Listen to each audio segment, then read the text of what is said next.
Hello friends, जय हिंद। आज हम लोग जानेंगे पुष्प के बारे में, यानी कि फूल के बारे में। फूल आप सब ने देखा होगा, लेकिन आज हम लोग बायोलॉजी के हिसाब से उस फूल का अध्ययन करेंगे कि उस फूल में क्या क्या होता है। फूल का आपने सुना होगा कि नर भाग होता है, मादा भाग होता है। फूल से फल का कैसे निर्माण होता है, फूल में बीज कहाँ बनता है, तो इन सब के बारे में आज हम लोग पुष्प के कितने भाग होते हैं, आज हम लोग सब कुछ जानेंगे पुष्प के बारे में, यानी कि फूल के बारे में। ठीक है, तो आइए देखते हैं कि पुष्प क्या है, यानी कि फूल क्या है। आप सब ने पौधे के कई सारे भाग देखे होंगे। जब एक पेड़ होता है तो उस पेड़ में जड़ भी होती है, तना भी होती है, पत्ती भी होती है, फूल होता है जिससे फल का भी निर्माण होता है ना। तो आज उसी फूल के बारे में हम लोग पढ़ेंगे। जैसे गुलाब का फूल, जिसकी सुंदरता देखकर लोग आकर्षित हो जाते हैं उसकी तरफ, उसको तोड़ते हैं, अच्छा लगता है। खैर, तो आज हम लोग उसी फूल के बारे में जानेंगे। तो फूल का जो अध्ययन है वो कहलाता है एंथोलॉजी, यानी कि आज हम लोग फूल के बारे में जो पढ़ने जा रहे हैं तो वो है एंथोलॉजी, यानी कि फूल का जो अध्ययन है वो कहलाता है एंथोलॉजी। ठीक, फूल जो है पौधे का मुख्य जनन अंग होता है। पौधे का जो जनन अंग होता है वो फूल ही होता है। फूल में ही नर होते हैं, फूल में ही मादा होते हैं, वो दोनों आपस में मिलते हैं। नर भाग मादा भाग जब आपस में मिलते हैं तो एक बीज का निर्माण होता है, जो उस पौधे के लिए उसका बेबी होता है, यानी कि बीज से सीड ही है जो एक नई पीढ़ी को जन्म देगा, है ना।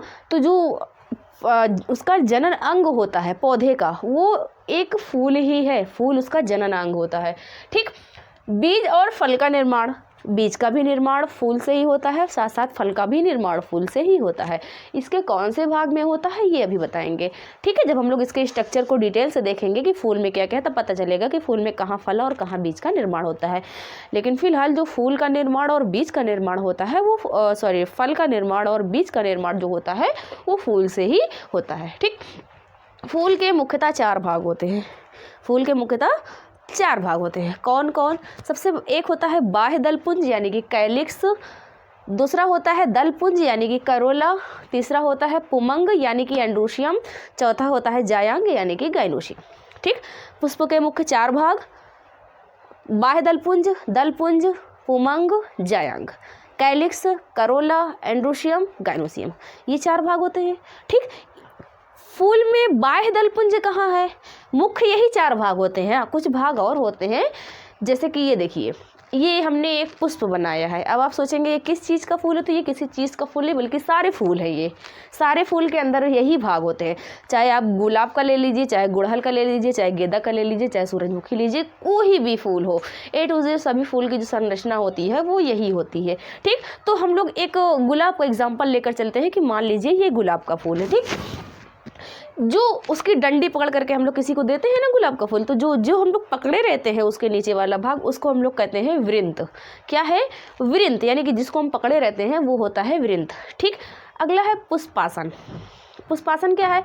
फूल, जो पूरा फूल, गुलाब का फूल देखिए ना, जो अच्छा सा रेड कलर की उसकी पत्तियां, पंखुड़ियाँ होती हैं जो बहुत सुंदर लगती हैं, हमें अपनी तरफ आकर्षित करती हैं। वो पूरा फूल जो है किस पर बैठा रहता है? तो आप देखेंगे नीचे एक गद्दी की तरह छोटा सा कुछ होता है गुलाब के फूल में। जो गुलाब के फूल की लाल लाल पंखुड़ियाँ ऐसे होती हैं ना, ये सारी एक छोटी सी नीचे से गद्दी की तरह होती है जिसमें ये डंडी निकली रहती है ऐसे। ये जो गद्दी की तरह निकला रहता है इसे कहते हैं पुष्पासन। क्या कहते हैं?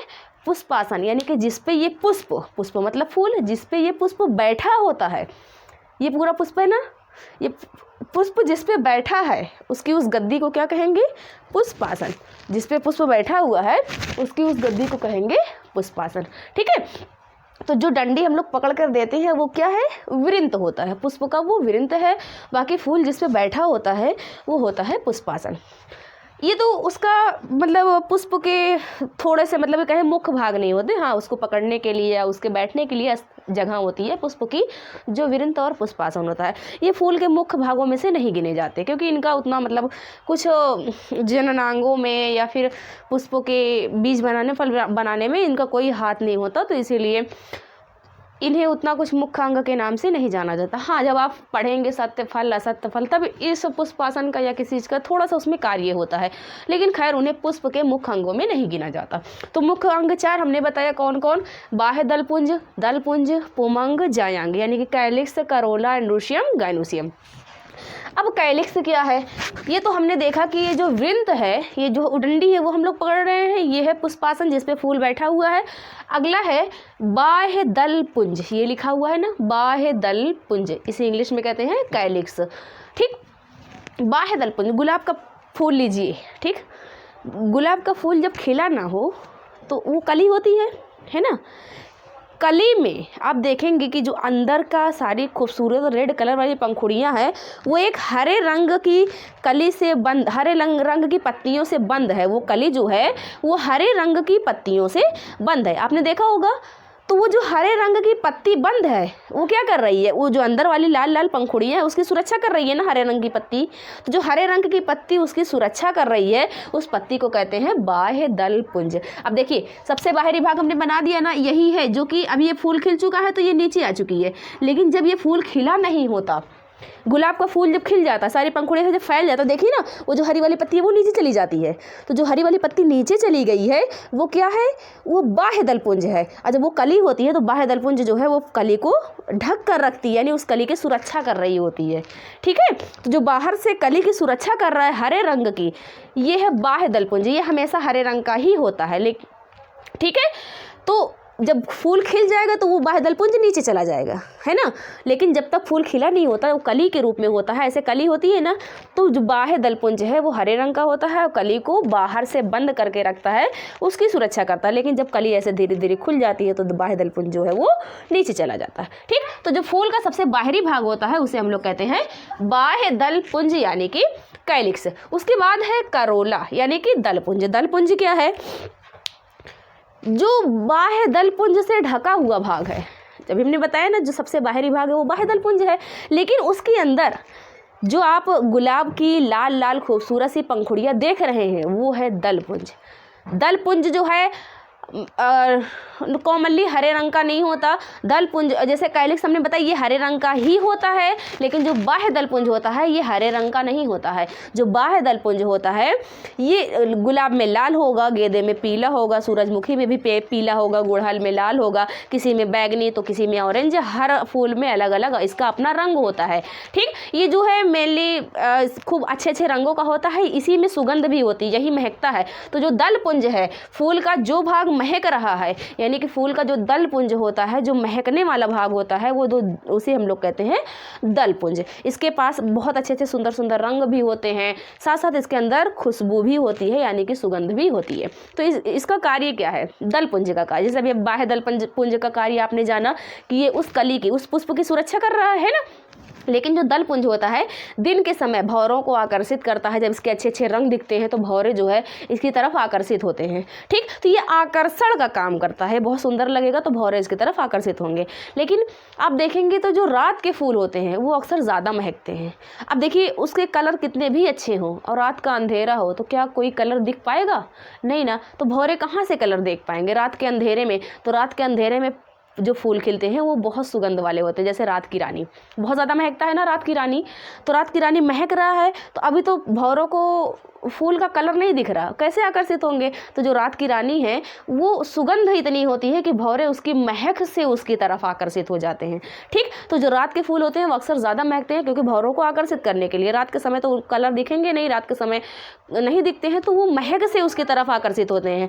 लेकिन दिन के समय जो है वो फूल खिल जाता है, जब फूल खिल जाएगा तो उसकी जो खूब अच्छी अच्छी पंखुड़ियाँ होती हैं वो उनके कलर से ही उसकी तरफ, सिर्फ भौरे ही क्यों हम लोग भी तो आकर्षित हो जाते हैं फूलों की तरफ। बहुत सुंदर फूल दिखते तो मन करता है हाँ तोड़ ले।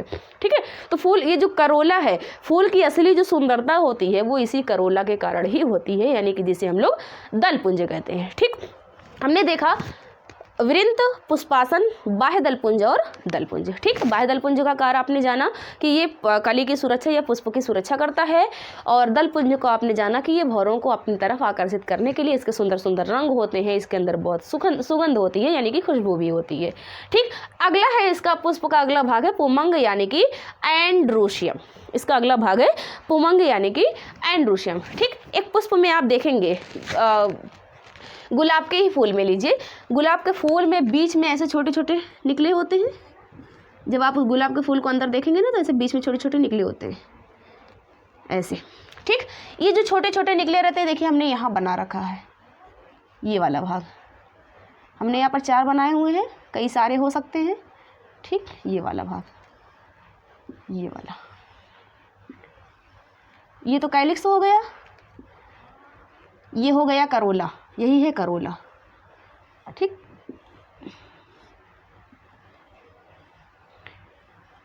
ये है करोला। अगला देखेंगे पुमंग। ये जो लंबा लंबा दिख रहा है ना, ये है पुमंग। ये क्या है?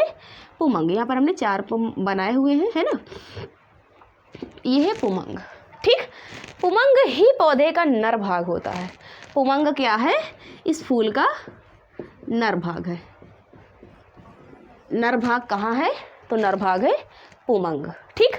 अगला है जायांग। ये जो आपको बीच में दिख रहा है ना, ये ऐसे गोल सा नीचे, ये पूरा इतना, ये है जायांग।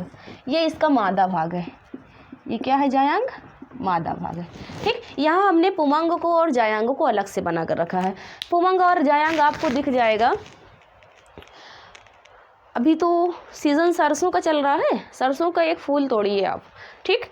घर पे ही आप लोग प्रैक्टिकल करिएगा, बहुत ही क्लियर आपको पुमंग और जायांग दिख जाएगा। सरसों के एक फूल को तोड़िए, उसके नीचे वाली पतली पतली पत्ती जो है वो कैलिक्स को हटा दीजिए, फिर जो पीली पीली दिखती है आपको अच्छी सी, वो करोला को भी हटा दीजिए, तब आपको पतले पतले पुमंग दिखेंगे। तो जो पतला पतला होता है वो होता है पुमंग, ठीक है। जब सारे पुमंग को आप तोड़ देंगे तो आपको बीच में एक इस तरीके से ऊपर थोड़ा सा मोटा, ऐसे ऊपर थोड़ा सा मोटा, फिर थोड़ी सी पतली सी नली की तरह, फिर नीचे थोड़ा सा फूला हुआ, ऐसे आपको संरचना दिखेगी, वो है जायांग। गुड़हल का फूल देख लीजिएगा, अगर आप में किसी के घर पे होगा गुड़हल का फूल, तो गुड़हल के फूल में देखिए ना, एक लंबी सी निकली रहती है, फिर साइड साइड में ढेर सारे निकले रहते हैं, होता है। तो जो लंबी सी निकली है वो है जायांग, जो साइड साइड में ढेर सारा निकला रहता है वो होता है पुमंग, ठीक है। तो जो जायांग और पुमंग ये होते हैं। आई होप आप लोगों को पुमंग पौधे के चारों भाग समझ में आए होंगे, कहाँ कहाँ कौन कौन होते हैं, ठीक है। अब हम लोग इसको थोड़ा सा और डीप जाके एक्सप्लेन करके देखते हैं। ये जो पुमंग है इसके 3 भाग होते हैं। कितने भाग? 3 भाग होते हैं। ये जो पुमंग है इसके 3 भाग होते हैं, ठीक। कौन कौन 3 भाग होते हैं ये देखते हैं। ये जो इसकी डंडी होती है, ये इसकी डंडी को कहते हैं फिलामेंट। इसकी डंडी को क्या कहते हैं? फिलामेंट। ये फिलामेंट को कहते हैं हिंदी में पुंतंतु। फिलामेंट को कहते हैं पुंतंतु। ये जो आप देख रहे हैं, ये इसके ऊपर थोड़ा सा फूला हुआ भाग होता है, इसे कहते हैं एंथर, यानी कि पराग कोश। इसे क्या कहते हैं? एंथर, यानी कि हिंदी लिखी हुई है यहाँ पे पराग कोश, ठीक है। इसको कहेंगे एंथर, यानी कि पराग कोश, जो थोड़ा सा फूला हुआ भाग होता है। इस पराग कोश के अंदर, ये पराग कोश ना, इस पराग कोश के अंदर छोटे छोटे छोटे छोटे कण होते हैं, यानी कि जिससे यही कण निकल करके जाके मादा के अंडे के साथ मिलेंगे, तब बीज का निर्माण होगा, यानी कि नर मादा मिलेंगे। तो नर मादा के मिलने का मतलब ये नहीं कि ये नर भाग तो ये पूरा जा करके मिल जाए, नहीं। इसके अंदर जो नर का एग है, ये अंडा, ये नर का है। जो छोटे छोटे कण है ना पुंकेसर के अंदर, सॉरी पराग कोश के अंदर, ये वाला भाग पुंतंतु है, यानी कि फिलामेंट, और ये वाला भाग है पराग कोश, ठीक। इस पराग कोश के अंदर छोटे छोटे अंडे हैं। इन अंडों को कहेंगे पराग कण। इन अंडों को कहेंगे पराग कण। पराग कोश के अंदर पराग कण, ठीक। तो जो पराग कण को इंग्लिश में कहते हैं पॉलन ग्रेन। पराग कोश के अंदर पराग कण, इसे इंग्लिश में कहेंगे पॉलन ग्रेन। ये जो पतली सी डंडी है, ये है फिलामेंट, यानी कि पुंतंतु।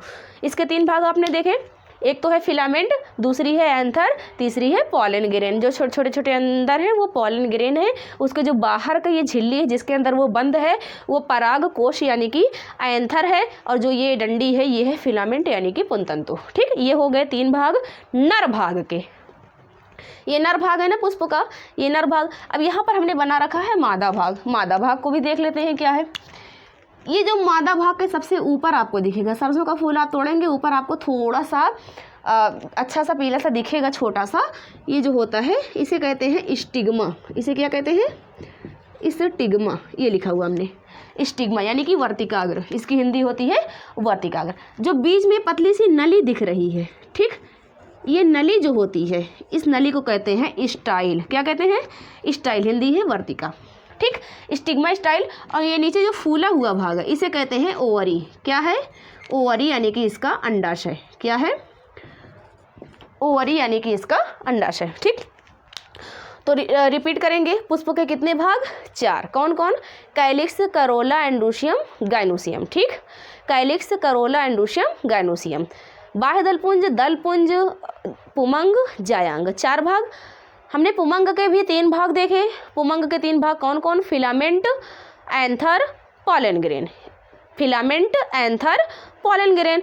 पुंतंतु, परागकोश, परागकण। ठीक, हमने गाइनोशियम के भी 3 भाग देखे, यानी कि जायांग के stigma, style, ovary. Stigma, style, ovary, यानी कि वर्तिकाग्र, वर्तिका, अंडाशय। वर्तिकाग्र, वर्तिका, अंडाशय। आई होप आप लोगों को पुष्प के सभी भाग समझ में आ गए होंगे। ये थी एक पुष्प की स्ट्रक्चर, यानी कि एक पुष्प की संरचना।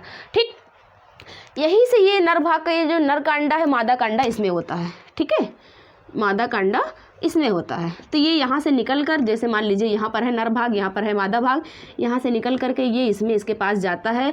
तो जब दोनों मिलते हैं आपस में बीज का निर्माण होता है। और जो ये ओवरी है, ये वाला भाग, यही फल का निर्माण करती है। इन्हीं ओवरी से फल का भी, यहाँ पर लिखा हुआ ना, बीज और फल का निर्माण भी फूल से होता है। तो ये जो बीज की ओवरी होती है, ये वाला भाग, यही ओवरी फल का निर्माण करती है। और इसके अंदर जो है वो बीज बनता है। जब दोनों आपस में मिल जाएंगे, ये दोनों तो आपस में मिलेंगे तो बीज का निर्माण होगा। और ये जो ओवरी है ये फल का निर्माण करती है। तो देख लिया आपने कि पौधे का मुख्य जनन अंग भी यही है, क्योंकि इसमें नर भी है, मादा भी है। जब दोनों आपस में मिलेंगे तो बीज, यानी कि उसकी आने वाली पीढ़ी का विकास होगा। बीज के, और जो फल है वो बीज की सुरक्षा करने के लिए होता है। जो हम लोग फल खा रहे होते हैं, वो फल जो है वो बीज की सुरक्षा कर रहे होता है। ठीक, तो अंदर बीज बनेगा और फल बनेगा इन्हीं फ्लावर से। तो ये हो गया फ्लावर का स्ट्रक्चर। फ्लावर के कई भाग हमने, जो मुख्य 4 भाग भी देख लिया। और उस जो नीचे डंडी होती है जिसे पकड़ करके लोगों को फूल दिया जाता है, वो विरिंत कहलाती है। जिसपे फ्लावर बैठा होता है वो पुष्पासन होता है। ठीक, आई होप आप लोगों को बहुत अच्छे से समझ में आ गया होगा। और यदि आपको नहीं समझ में आया तो वीडियो पॉज करके जाइए, एक फूल उठा कर लाइए और इसमें जैसे जैसे बता रहे हैं आप उन चीज़ों को निकालते जाइए, देखते जाइए। तो आपको बहुत ही क्लियर समझ में आ जाएगा कि कैलिक्स क्या है, करोला क्या है, एंड्रोशियम क्या है, गाइनोशियम क्या है। ठीक है, आज की इस वीडियो में फल का भाग आप लोगों को समझ में आ गया होगा। आज की इस वीडियो में बस इतना ही। तब तक के लिए जय हिंद।